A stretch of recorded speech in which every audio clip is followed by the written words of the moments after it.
So that's where ClaimDOC really comes in, because if you're going to be the fiduciary, you have to protect the members, you have to protect the plan, and you need to defend that allowable to make sure that you're covering all of your bases. Welcome to Self-Funded with Spencer, sponsored by Pareto Health, ClaimDOC, and PlanSight. Whether we're discussing innovative new healthcare strategies, exposing hidden revenue streams or misaligned incentives, or even just cheering on the next generation of this industry, we promise you that you're going to learn something.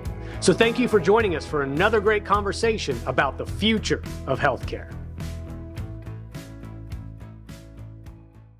So we're clearly at the ClaimDOC headquarters. As we see this giant logo in the background, we've got ClaimDOC all over the cups as well. And so I would love we're going to go around the horn real quick. Who are you? What do you do for ClaimDOC? That way I don't butcher anybody's names or titles, and then we'll get going with the podcast. So Bruce, you bet. We'll start with you, man. All right, Bruce Hansen, I'm Executive Vice President. In terms of trying to encapsulate my role, Omar calls me the puppet master. Okay. So pretty much everything across operations, sales, service, marketing rolls up through me.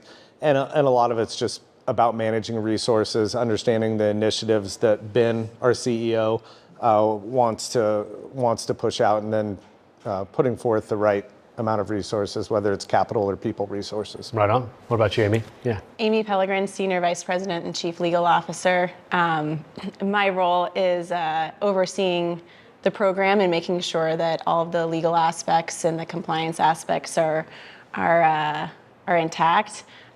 Certainly when you're working with the health plan and members and all of the issues that could arise related to these things, there's just always that legal aspect that's involved. So I really touch just about every piece of the program, and not just from that, back of the room legal approach, but more so just getting in the weeds of the service and the member interactions and making sure that we are. Well, I'm sure you play a very vital role in an organization like this, so we're going to dig into what you do further. Yeah, you want to comment on that, Bruce? She is the brains. She is the brains of the operation, okay. But more importantly than that, she's responsible for keeping me and Ben in line. Okay. So and out of trouble, right? Yeah. So it's kind of in terms of our business decisions, it's a three-headed monster. Me, Ben, and Amy. We've been doing this together for 8 years now. Yep. And yeah. That's the best part of my job, is managing them. So it's the most critical. Ben Is and there I a memo on your desk? And here's what Bruce and Ben said yesterday, right? Yeah. So we're going to have to go address these items, and that's how you start your day over coffee every morning. Yeah. It's keeping us in line and keeping the absurdity to a minimum. Yeah. And last but not least, More importantly, they have little charts on their desk saying, "What would Amy do?" What would Amy do? Right. I actually have a wristband. Yes. You snap yourself every time you get out of line. Brad, real quick, what do you do for the organization? I'm Brad Hansen. I'm the Vice President of Provider Relations, and I head up the strategies and relationships and initiatives as it relates to healthcare providers around the country, and making sure our members have access to care, not just in terms of traditional contracts, but actually have true access to healthcare services. Cool, I love it. Well, so why don't we start at the most basic of all questions, and I don't know, Bruce, is this your question or not, but reference-based pricing, before we move on and assume everybody knows what ClaimDOC is and what this notion of RBP is, why don't you explain in simplest terms what that means? Okay, I'll put on my Omar Reef hat now. Well, he did a really good job earlier doing it, so I'm going to judge you against it, sorry. I look at reference-based pricing, that's kind of the most generic term around removing a network from the equation of your health plan. Mm-hmm. But that's just one piece. That's what's the pricing on the claim's going to be. It's going to be, we're going to use a reference point and then create the allowable based on that reference point. And so it fundamentally involves removing a network from the equation. So then you have to solve a lot of other pieces. The reference-based pricing piece is just the financial aspect of it. But as soon as you take away the network, it opens up 5 other considerations around what you're solving for. So I think the term reference-based pricing is starting to get a little bit antiquated. So what would you say instead? I mean, that's actually a really good... Network replacement. Network replacement. Yeah. We've been saying network replacement for about 5 years is how we view it, because we still have people call us, you're a repricer. Repricing. Repricer. You're a repricer. So that's the other thing you'll hear in the market. And I think they do it just because they know it's like sticking a knife in my side. Yeah. Because we have systems that reprice claims. Like, that's the most simplest, basic thing you could do. If you're a great salesperson and you want to go out and make money, you could buy a system, create a system, develop a system, and then just reprice claims, and then just tell a bunch of TPAs and plan sponsors and brokers what they want to hear. Okay. Because you can reprice a claim. Well, if we're replacing a network, and this is a question to anybody, what's the problem with networks? Why don't we define the problem that RBP and now network replacement is solving for? I'd throw that to Brad, Yeah, because Brad. from the hospital administration side, you work closely with, that was your baby, was your. Yeah, I've spent probably 30 years in healthcare in various administrative capacities, ranging from hospital administrator to clinic administrator to in-house counsel for a large multi-specialty group practice. But what I would say is, there's this paradigm that's been out there for so long that access is created through a network, and those words are used synonymously, when in fact, really, the important part of it is access. And if you're in a network, that may be one way of achieving that access for the members. But we see time and time again throughout the country these public, protracted fights between payers and health systems. As the systems have consolidated, they've tried to exercise some market power against these large health insurance companies that end up in these big fights that actually the network concept has actually eliminated the access. And so, do you really have, just because you have a network, do you really have access? Maybe, maybe not. And if you do today, maybe you don't tomorrow. And then secondly, employers and self-funded plans are out there looking for their access, not access for everybody else. Yeah. And so baked into that network model is a subsidy that sort of crosses into lots of different provider networks, which may or may not be important to the provider, okay, or to the employer. And so that employer breaking this old paradigm of the network being the only way to achieve access is sort of central to what ClaimDOC does day in and day out. Yes, the repricing is important. Yes, the different pieces are important. I actually when I talk to providers, I describe us as a member support company, because the most essential piece to this access is supporting the members in navigating and finding their way through the system, from identifying and setting up an appointment to a provider all the way through to the actual resolution of the claim.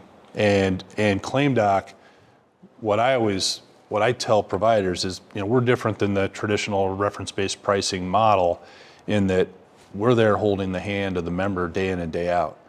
And so they'll ask me some of the traditional questions. Well, how many lives do you have?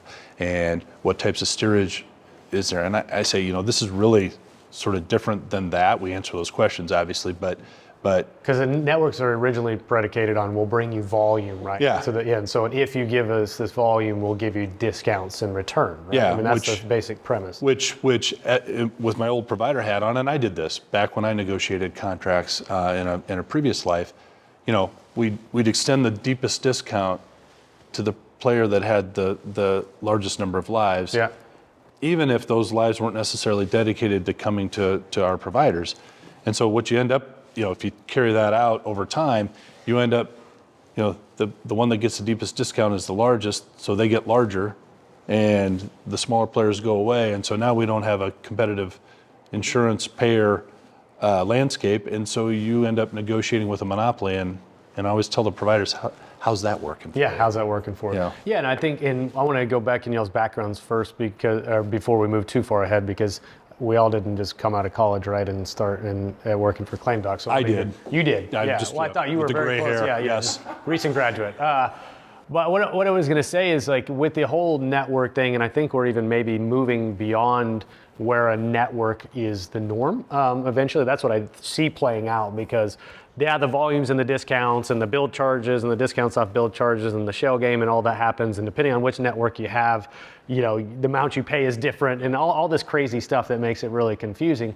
And so when you start to logically argue for that, it breaks down pretty quickly. It doesn't make as much sense as maybe it used to. But let's go backwards in time a bit, right? Maybe some of the origins of ClaimDOC, but what did we do before it? Amy, I want to start with you because you didn't pass the bar and then start working for ClaimDOC, No, right? Okay. no, I So what did you didn't. do in a past life? Prior to coming to ClaimDOC, I was actually in private practice. So Okay. I worked for a law firm here in Des Moines. My practice was all civil litigation, pretty wide range of different kinds of cases. Towards the end of my private practice career, I was primarily doing employment law. So that's really what connected Ben and I is, I had a lot of experience on the employer-employee side and ERISA. And he was looking for somebody who could come and really provide the guidance to develop the program in-house and be able to give all that real-time support as opposed to using outside counsel. Smart man knowing that an attorney needed to be a part of the program Yeah, right away. for sure. And lucky me taking the chance of I'm not sure what I'm getting myself into, but let's do this. And it was exciting to know that the company was growing and that that was going to be a part of something that was exciting. And Well, did you intentionally seek out ERISA as a specialty for you, or did that come to you by accident? as far as when I came to ClaimDOC, No, even prior, right? Because I know that yeah. you're picking a specialty to kind of seek out. No, I actually didn't come from any sort of family with any attorneys at all. Okay. Barely knew what an attorney was when I went to law school, and kind of got guided into the litigation side of things. And Naturally combative. my law firm developed me. The law firm at the time developed me, where was needed, and then I was drawn to the employment law side of things. And so the last couple of years in private practice, I got to be involved in some pretty large cases involving some larger employers in town. And I was actually on the employee side, representing the employees, which was interesting. I got to see both sides of that in my practice, which is also good because what we do here is you're representing the employers as the co-fiduciary, but that means you're also protecting the participants. Mm-hmm. And of course, as you know, we're out there fighting for members' rights and advocating for them related to any sort of disputes that may be ongoing. And so merging those together was really a good fit. That also comes in handy when she's corralling me and Ben to keep us out of trouble with our own employees. Oh, fair, yeah. Well, hold that thought on co-fiduciary because I want to come back to that since that's a very relevant topic right now in 2024. But Bruce, you were a principal before? Yeah, I was a principal for 16 years, completely opposite side of benefits, working on the 401k side, doing mostly relationship management. Okay. Some of our sales team, you've seen us interact with Omar and another one, Andrew Soha. He recently had a broker coming up to the home office, and he had imprinted this on the email and said he was sending this. Bruce Hansen, Bruce's friend, or Ben's friend was my title. That's funny. So Ben and I go way back. I've known him for a long time, and I came over like 2 months after Amy, just as Ben was growing it. He really wanted somebody that was different than him, and we're kind of a little bit of yin and yang. I'm hyper nitpicky, annoying with detail, and Ben is very much big picture. Mm-hmm. These are the things I want. I want to get to the top of that mountain. I know I need these 5 things. You figure out how to use these 5 things and how to get me to the top of the mountain. That makes sense. And you didn't have any self-funded background? No, this has been, well, you may have noticed when I talked about our leadership team, I left Brad off of that because Brad knows about 100 times more than me, so I just like to...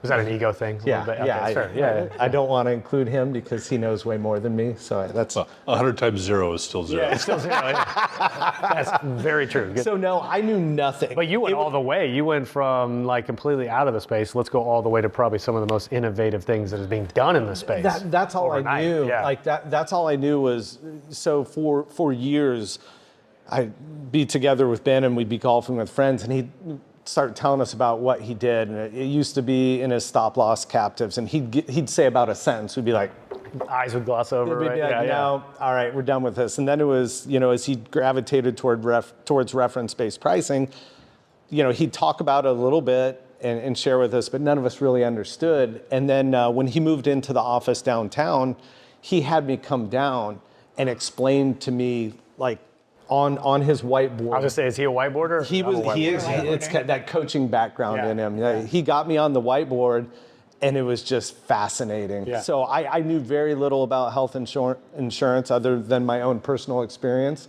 But when he put it up there and described what he was doing about breaking down that relationship between the networks and the carriers, and how they don't have an incentive to take care of plan sponsors all the time, it fascinated me and kind of drew me in. Well, and I feel like it's one of those things, once you see and understand, like you can't like compartmentalize and not see that anymore. And so if you get it and it clicks, you go, oh, okay, that makes sense, and I want to do that, right? It's an interesting story too with Cynthia Swanson. So our senior audit manager who runs all our auditing team, she worked with my mom at an accounting firm in Omaha. My mom was a secretary in an accounting firm for 30 years. Mm-hmm. She was friends with Cynthia. She worked there for probably about the same 20, 25 years and was running their healthcare division. Is that how you describe it? So she'd go into hospitals and audit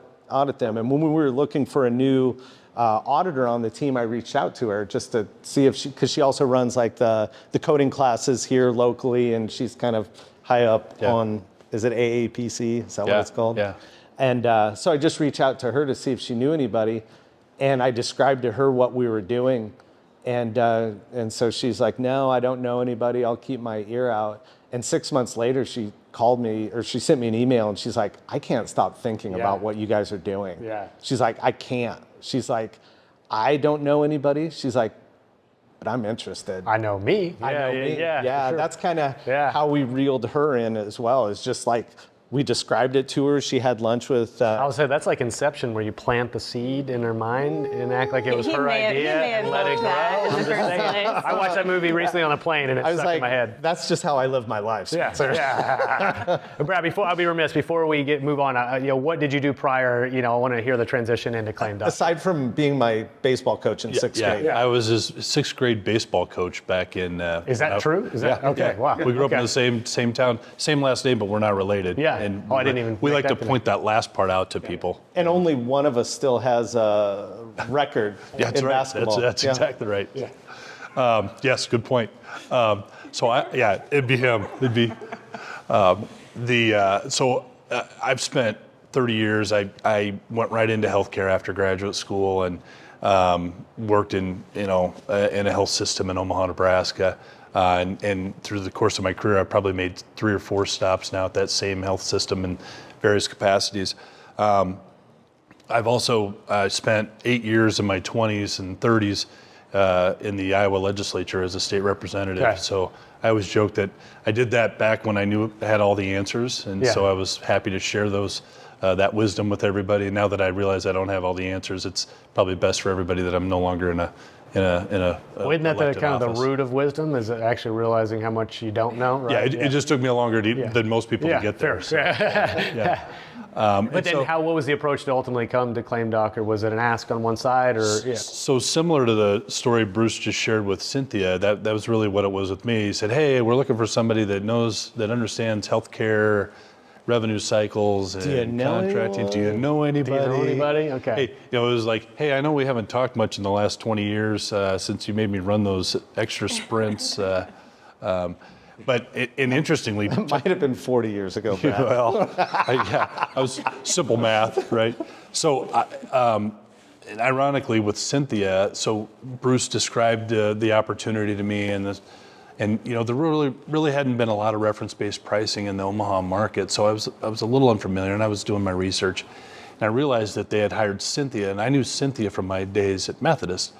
Cynthia was always the person we'd reach out to if we had a compliance question about billing or coding or anything that was related to the revenue cycle, and we actually engaged her and her firm to help us and advise us on those things.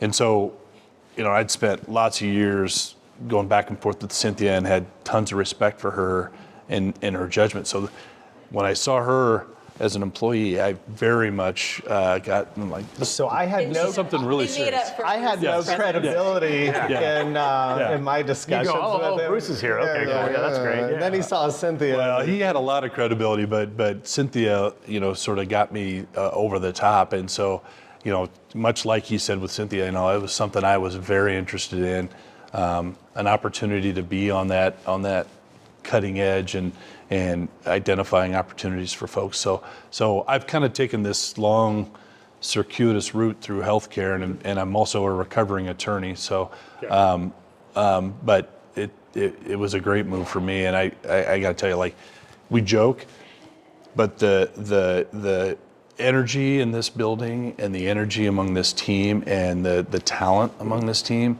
I mean, it's really unparalleled. Brings out in your my best. career. It Every does. day. It does. Really bring. Like, I'm the old gray hair guy walking around, but there are people, up and down the hallways here that are just so talented and so engaged.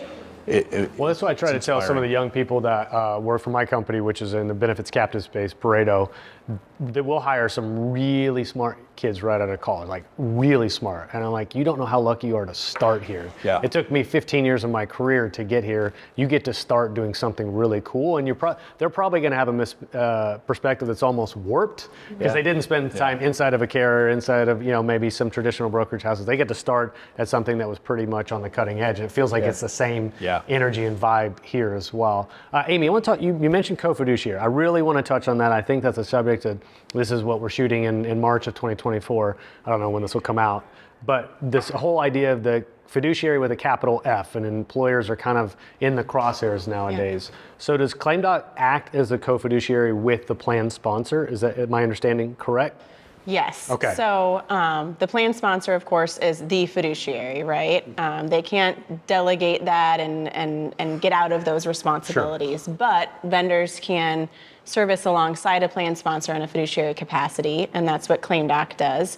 We call ourselves a co-fiduciary just because we are alongside the plan sponsor. We're not alone in that. And we offer that protection and take on that liability in the scope of our services, right? So, the reimbursement aspect is where we're the decision maker, as the formal term is called. And we essentially provide those decisions to the plan sponsor and make those recommendations to help them comply with their fiduciary responsibilities. Now, in doing so, there's all these other pieces of the puzzle that need to be a part of that reimbursement, right? So you can't just make that payment, make that decision, and leave members out to dry, or the plan in defending that allowable. And so that's where ClaimDOC really comes in. And our program is truly comprehensive, because if you're going to be the fiduciary, you have to protect the members, you have to protect the plan, and you need to defend that allowable to make sure that you're covering all of your bases. So, you can't just protect the plan. Why is it so important to assume like that title or that status as co-fiduciary? Because that's an elevated level of responsibility, correct? I'd jump in and say this. The value to the plan sponsor isn't just wrapped in that we're going to act as co-fiduciary. So you could take what we do and you could wipe out and you could say, we're not going to actually name ourselves and call ourselves co-fiduciary. The value is in everything we do to uphold that duty as a fiduciary. So it's not just that they have somebody sitting beside them that's responsible for the allowable on that claim payment. It's about everything that we view and that we do and that we provide as part of the solution for us to uphold that fiduciary responsibility. All those member services, all those client services, all the appeal support, all the balance bill support, that all wraps up into what we view and what Amy and Ben have designed as being a co-fiduciary on the plan. Okay. Yeah. You have some vendors, whether it's one of the BUCAs or somebody like ClaimDOC, that will state they either are or are not a fiduciary in their contract. That's not really how the law works. It's whether you're actually acting in it. It's how you're acting. But we do specifically state it. We ask to be named in the plan document, and that, although it's liability to us as a company, it also empowers us to be able to truly represent the plan sponsor in all of our negotiations, because we have no choice but to make sure we're prudently acting on their behalf, as opposed to maybe a network where who is the client? Is it the employer? Is it your self-funded business? Is it your fully insured business? Or is it the provider? You know, you get into some of those conversations and you realize maybe the networks view the provider community more as their client than their plan sponsor clients who are paying premiums. And so I think that the importance there is that it drives us to act in certain ways in everything we do.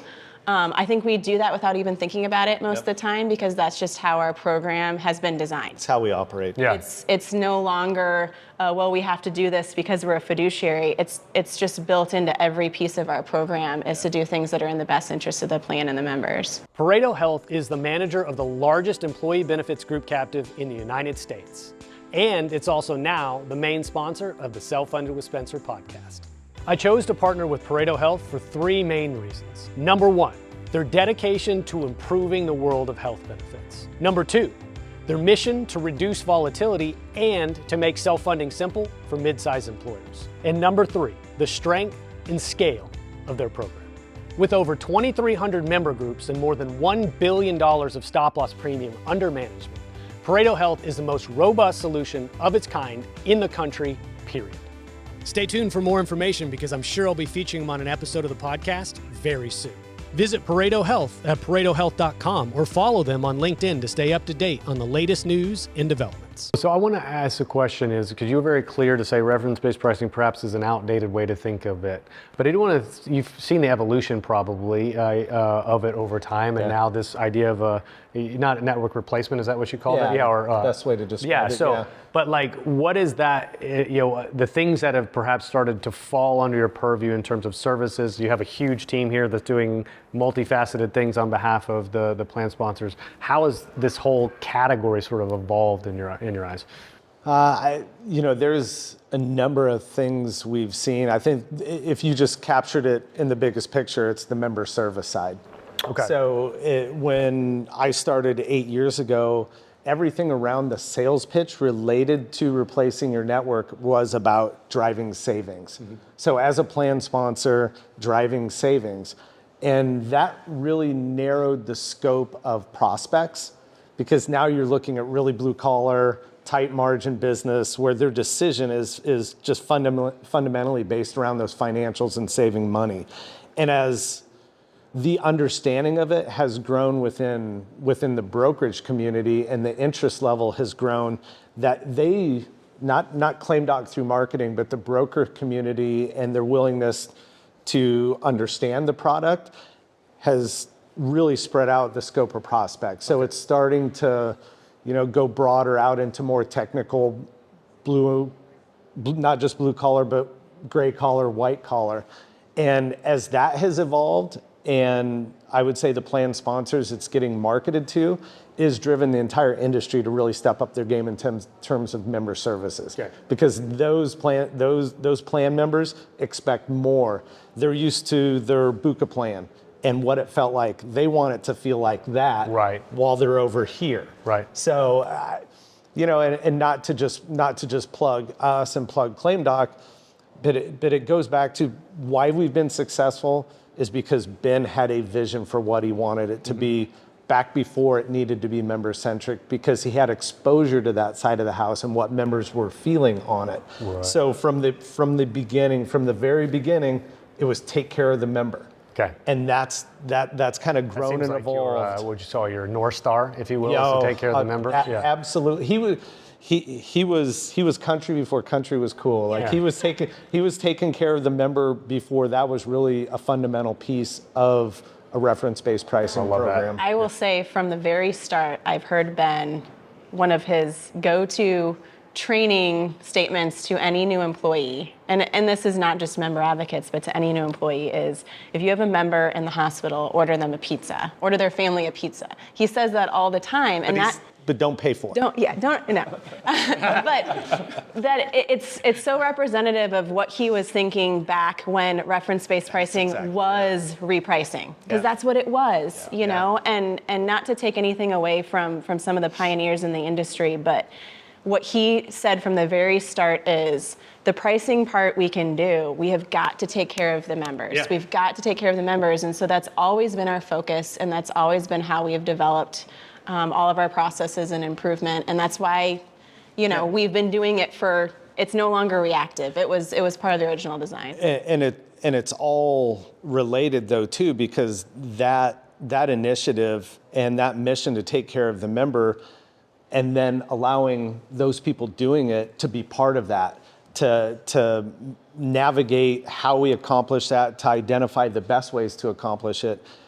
There's people back there that have developed and been a big part of the development of what is really truly our biggest differentiator, which is the proactive provider outreach. Yeah. So you have people that, without a lot of professional experience, and they start working for ClaimDOC, and they be part of something bigger then, because they get to see their ideas and their expertise on a really micro topic come to fruition and help a business grow. I hear it's a lot about people. Sat down with Ben yesterday and interviewed him kind of as a backstory of ClaimDOC. And one of the things that I noticed, and he emphasizes as well, is that there's a human touch. You don't want an app and you interface with it and it's really cold and maybe it tells you what to do. Something about having a human being that you talk to, like a member advocate that you guys have, you talk to them and they guide you through it. It is the reassurance. There's probably a calming component to that they gotcha and they know what to do. I would so much rather have a human being tell me that than look at an app or go through a piece of software. I think that human touch is very evident here. No question. In my old provider world, it was the triple aim, lower costs, raise quality, member experience, right? And it's really no different here. I mean, we've talked cost and we've talked member experience, but quality is also important because we're going to the providers that the members actually are seeing today. We're not just saying, hey, you have to steer everything to some standard, a substandard provider group. That's not it at all. We're not looking for discount, bargain basement healthcare in terms of quality. Most people equate price to quality in healthcare, and they assume if it costs more, it's a better standard of care. Which we could have a whole separate discussion about that. Let's go into quality, Brad. I've got strong feelings about some of the measurement word, a trigger word or something. And how people use some of those things. But I mean, it really is about taking care of members, lowering the cost curve, and also member experience. I mean, and quality is baked throughout that. So in my old provider world, that's no different than what we do here day in and day out. Yeah. It really isn't. It lines up very well. And yes, we have difficult conversations with providers in terms of price point negotiation. That's just a fact of life. But at the end of the day, if we have good partnerships with providers and we've got a team that's well-trained and empathetic and ready to engage those members in the process, I mean, we're going to end up at a better spot.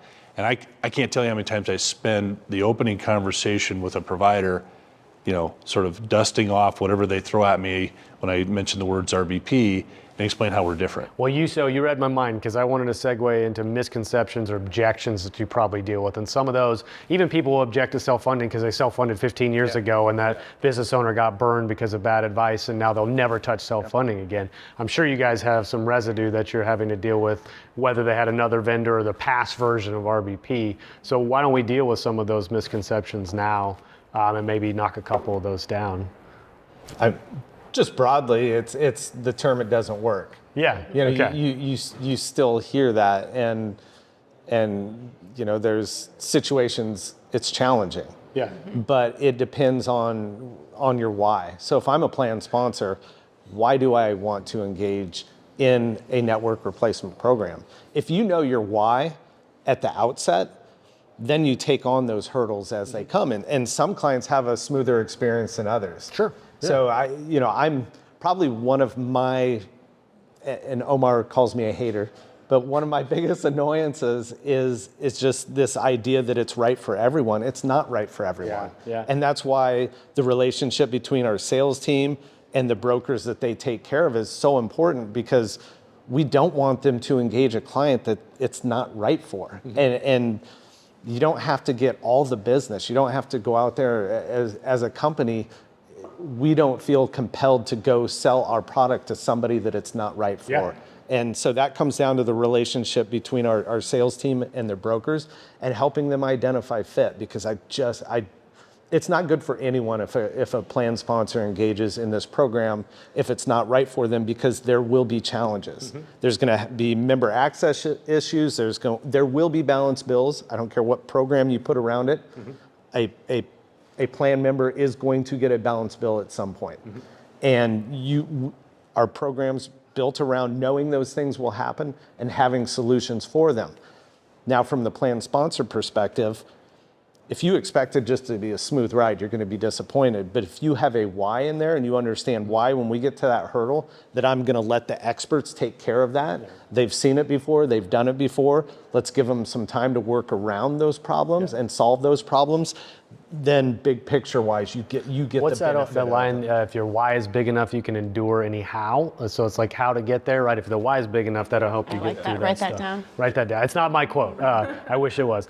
PlanSight is a complete game changer in the world of insurance brokering.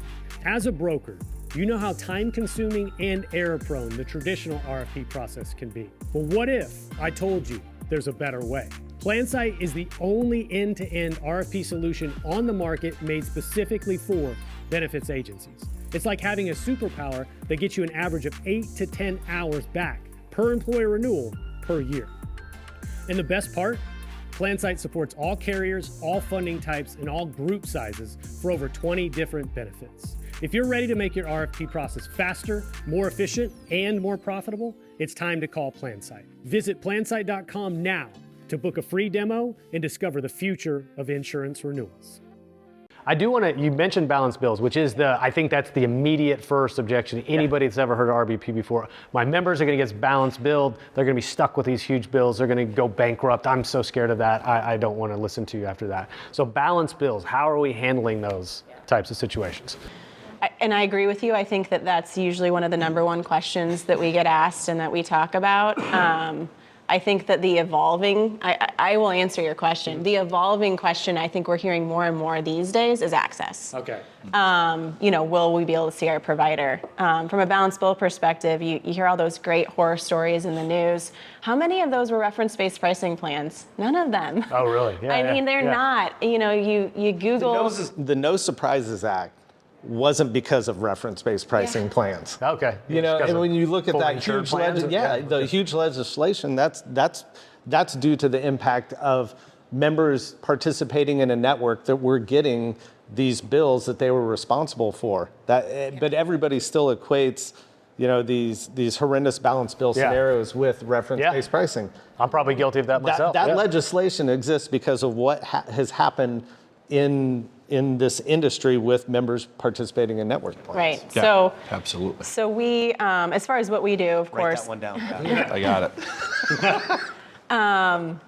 So balance bills exist no matter what your health plan is. Whether you're in network, out of network, in a network arrangement, or if you're in reference-based pricing, you're going to have members that get balance billed. The difference when you're under our plan, at least, is that you have an advocate who steps in and helps you. One of our plans, he's now an employee for ours, but one of the greatest things that we would hear when they were implementing our program was, when my employees he was the HR benefits manager, and he said when my employees would come to me when we were under, a Blue Cross plan and say, oh my goodness, I got this bill, I couldn't do anything for them. And now I can say, don't worry, we've got your back, we're going to dispute it, and we're going to defend that. And so yes, there's a program in place, the member's fully protected. It's not just a service promise, it's actually built into the plan document as a fiduciary obligation that the plan extends to the participant as well. So we have that all covered. I think that the most important message is you hear about the balance bills. It's the stressor that a lot of employers worry about, but big picture, that noise is just because it's noisy. It's not because I almost it's get the prevalent. sense for you guys answering that you're almost like, we're just so tired of talking about this thing. I mean, because it is the most obvious kind of knee-jerk reaction to RBP. I do want to be careful about it because we don't want to understate diminish it. the concern. We don't want to understate it. It's going to be the reality of offering a network-free option to your members is throughout that process, there will be members that experience it.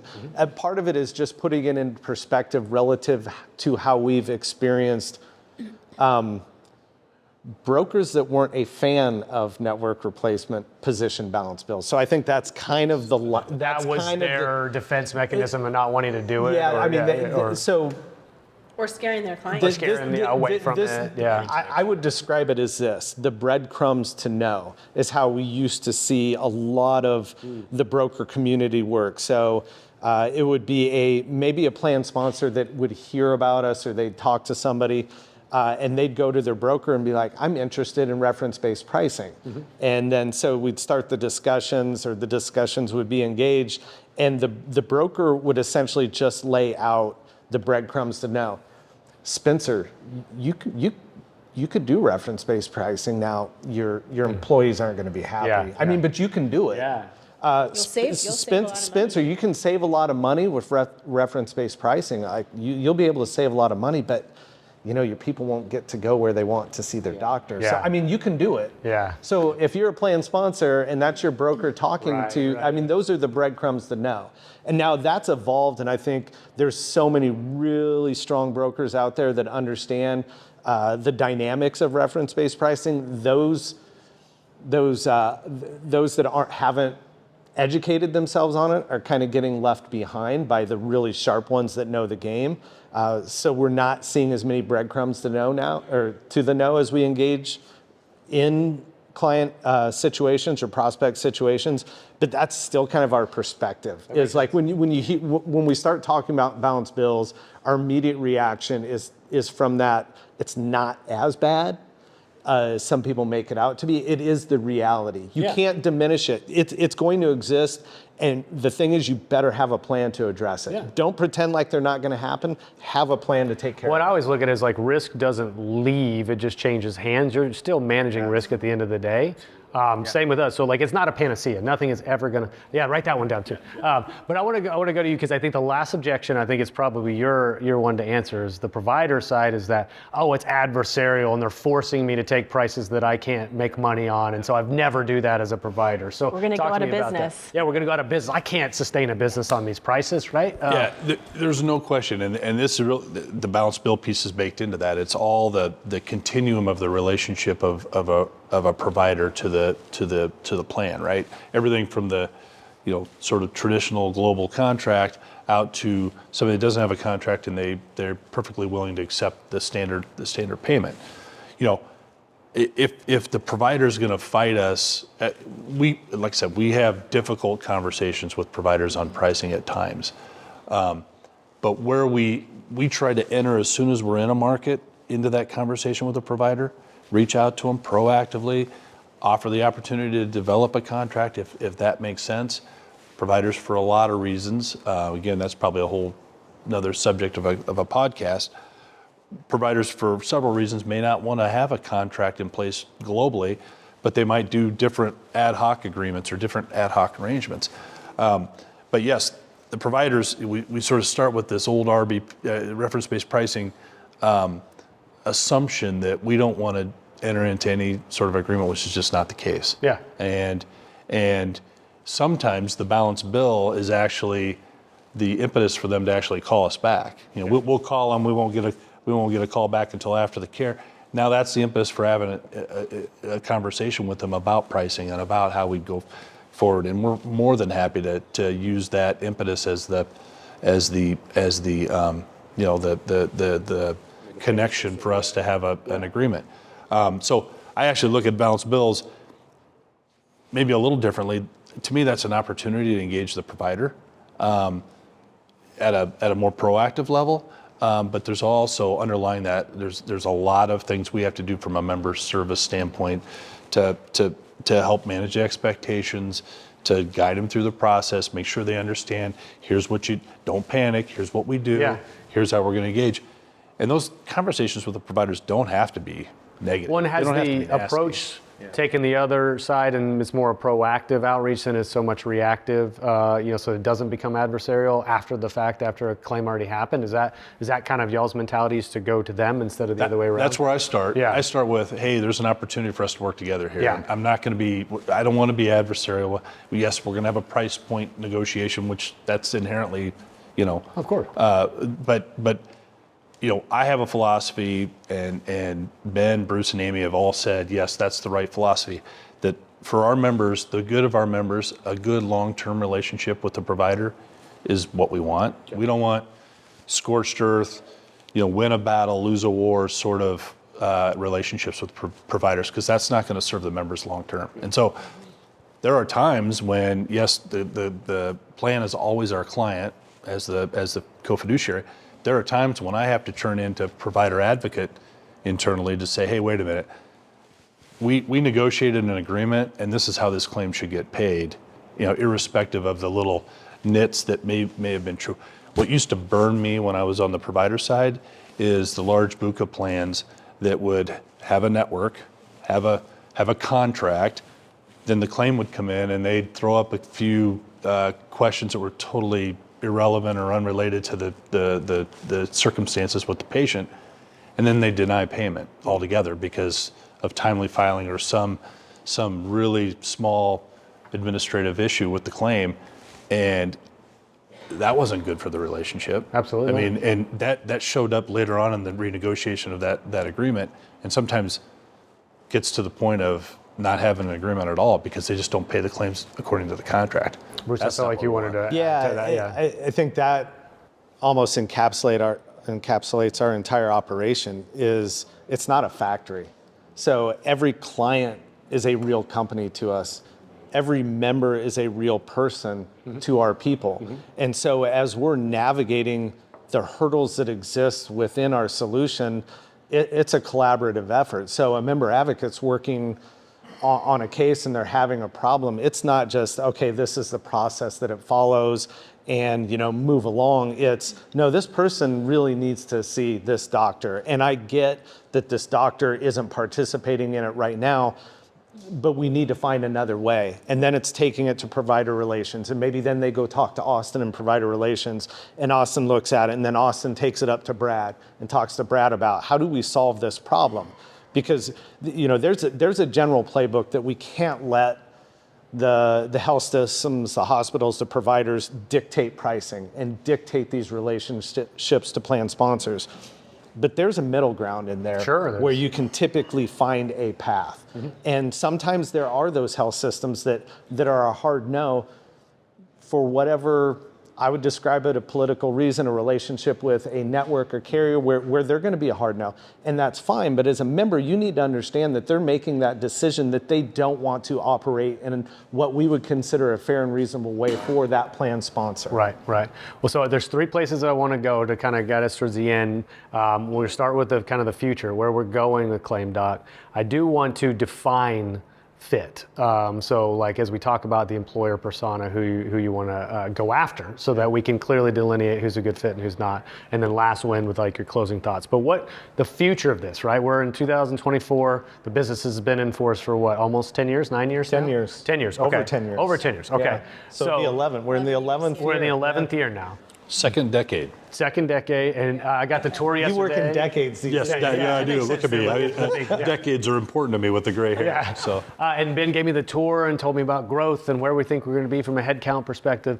But the actual business itself, where do you guys see going in the next couple of years?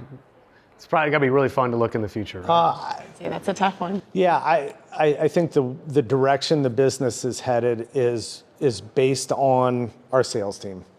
And the relationships they're building and the brokers that are interested in us and the clients of theirs that are interested in us, we'll continue to navigate around those relationships and develop the solutions and the ideas and the product delivery that makes it work for them.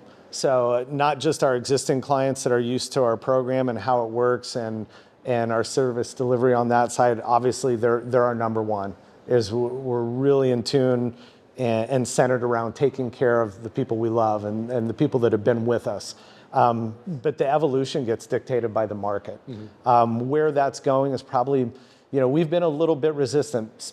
Been talked to you about the importance of member communication, talking to that warm body, talking to a voice, and having them answer a question. When I don't know how to ask it, if I don't know how to ask what I want to know, it's hard to put that in a chat. Right. But if I can ask Spencer something about, a contract basis, but I don't know how to ask it, you can hear what I'm asking. You can say, well, your words are this, but what you're really asking for is this. That's what our people are able to do. Yeah. So we've been centered around that, but there's the feel in the market that people want different technologies to engage. Tech will enable that, though. It won't replace it. And that's exactly where we're going. So we'll grow in that aspect. I had a conversation with Jeremy Schuler, our VP of Operations, and talking about how we infuse AI into our call center, not to replace them, but to make them more efficient. Absolutely. So as the phone system picks up some of those terms, it will generate feedback on the screen for our member advocate to also digest what that member is saying and take them to the right place. What about you, Amy? What do you think? What are you gearing up for? Yeah, I would say that we more in the background than we tout it publicly, but we're very, very technology focused. And it is contrasted by our push for human interaction. But we are constantly reinvesting in different ways to enhance our tools. And so a lot of it is enhancement of the tools that our member advocates use to make them better at their jobs. And we have a team of internal programmers. A lot of our tools are homegrown and proprietary. And so it just feels like every time a new idea, feels like there's just constantly ideas for improvement, and we can do it because it's our program, it's our programmers. Our systems. They know how to speak with the business unit and say, okay, what do you really need? And what is this going to look like 5 years from now? And we can have those meetings quickly and efficiently and then just start acting on it. And so I don't know what all those improvements are going to look like because I'm not always the idea person. But it's... You had the idea of like balloons getting released when somebody gets hacked. So we have our own CRM that manages the member relationship for our member advocates. And it's a grind, it's a hard job. And Amy, so this is kind of the collaboration.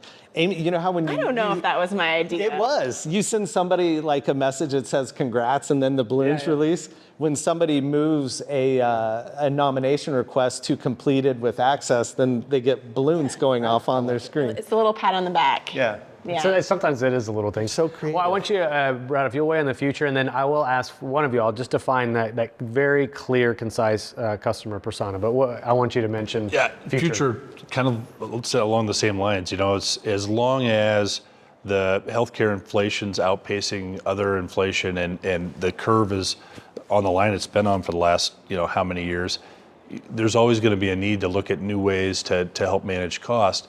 I definitely think we're going to get into more quality-based and population health-based initiatives within our product. Okay. And so those will be growth areas. And what they've said, I would define it as looking at ways to maintain and improve the member experience. At the end of the day, that's what's got to happen. ClaimDOC is a medical claim auditing and member advocacy company. We provide fiduciary services to employer-sponsored benefit plans, and allowing them to create an environment where we ensure that the benefit plans are being charged in a fair and reasonable basis. My business is basically people, and it become a real simple transition. We thought it was going to be far more complex. I've saved, we'll say, hundreds of thousands of dollars. I could not say enough about ClaimDOC. Everything we do in this ecosystem really and truly revolves around a strong consultant. And so as the consultants continue to educate themselves on non-traditional solutions and getting more adept at weighing, those people have a natural curiosity about different ideas to help deal with these problems. And as they start to educate more on, okay, what's a needle mover, what's not a needle mover, what has great marketing, what doesn't have great marketing, they're going to start honing themselves back to price. because price consistently is the biggest problem that plan sponsors and members face. And as they bring that here, and then as they take it out to their prospects or their existing book, it's finding who it matters to. So it doesn't have to be a blue collar company. You could have a blue collar tight margin business and it is ran really well by a family that does not want to deal with hearing that Susie had an issue when she went and delivered a baby and then she got a bill and she didn't know what to do, and right or wrong blames it on the health plan. Yeah. And like you said, reference-based pricing, network replacement isn't a panacea. And that's what people want it to be when they start. It's like a new toy and they're like, it's great. It has to be delivered to a company that has a very specific why. We need to do this because we need to put more money in members' paychecks. Yeah. We need to do this because we need to get more competitive wages, higher bonus structures, and still have a really competitive health plan. Or you have the more visionary plan sponsors where we need to do this because we ideologically don't feel it's right what's happening in this relationship between ourselves and the carrier we work with today. And from an ideology standpoint, we want to move a direction that is more progressive and non-traditional. Well, I feel like mindset maybe is the overarching thing. It's not necessarily clearly defined. You're in this industry of this size. It's a mindset or a leadership perspective at those companies. With the consultant and with those companies, it's 100% a leadership mindset. I would say it's not that the client isn't right, it's that the client isn't ready. Or maybe not right just yet, right? Or not ready. Yeah, I like that. I love that. Okay, so let's close out the podcast and we'll sort of get just sort of the closing thoughts. As folks have listened, probably we've talked for an hour or so. Been a wide-ranging conversation. But if they were to leave with one idea or one thing that's stuck in their brain, what would you want them to leave with? And I'll go with you first, Brad. So Put you on the hot seat. Yeah. So I had a professor when I was in graduate school, and it was a health law class, and the guy walked in, first day of lecture, professor's settling everybody down, everybody's kind of chatting, and all of a sudden the door flies open, and a former student walks in and just screams at the top of their lungs, "Informed consent is not a form." And he turned around, walked out, and slammed the door behind him. And the professor said, "Now, if you leave this course and don't remember anything, I just want you to remember, informed consent is not a form." Okay. And so I take that, the analogy that I use is I always tell people, access is not a contract. Okay. So you don't necessarily need a piece of paper for access. And so what I tell people, access to healthcare is not necessarily a network. Okay. It's not necessarily a contract. There's other ways of doing it. Maybe that's the name of the episode, Nathaniel, so think about that. All right, so Amy, what about you? That's a tough one. I would say that I think one of the things that overarching you hear a lot related to reference-based pricing is the savings aspect. We've talked a lot about it today and the member experience, but I think what's often forgotten and what our plan sponsors get to experience is that we're changing individuals' financial experiences as well. And so often it's just the employer saving money, but no, the participant is as well. And that's something that we get to hear from our member advocates all the time of how meaningful this work is because you helped one family or you helped, however many families you're assigned. And so it's one plan sponsor at a time. We're not trying to change the world, but we are trying to help our employers. And if we can help this one and that one, that is enough for us. And hopefully more and more recognize that we can make that difference. Awesome.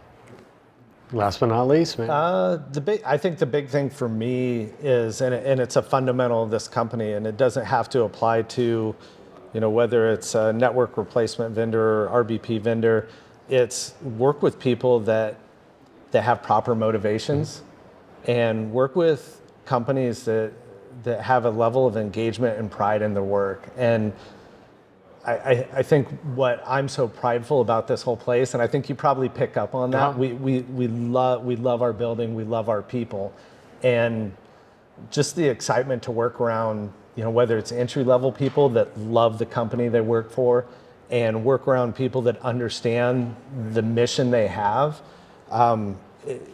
Any hire we do now, when we go to work with a vendor, that's what I want out of them. I want them to know that I'm a person at a company, and I want to be treated like that. I don't want to be just a number and just a revenue opportunity for someone. I want to know the people behind the scenes recognize me and see me as a company and a client. Yeah, well, my observations is you guys got a great brand. You hire smart and what seems also good people, which I think is not always, maybe that's not always mutually exclusive. But, knowing Omar, talking to Danielle yesterday, and she's like, I've worked with all the reference-based pricing vendors, and this is the best, right? And she believes it. That type of passion is palpable. And so I love seeing that in this kind of burgeoning brand. And I think you guys are doing awesome. So best of luck to you all. And y'all have been excellent hosts as well. So just wanted to say that. And thanks for listening, guys. That's All right. it. Yeah. Thank you. Thank you.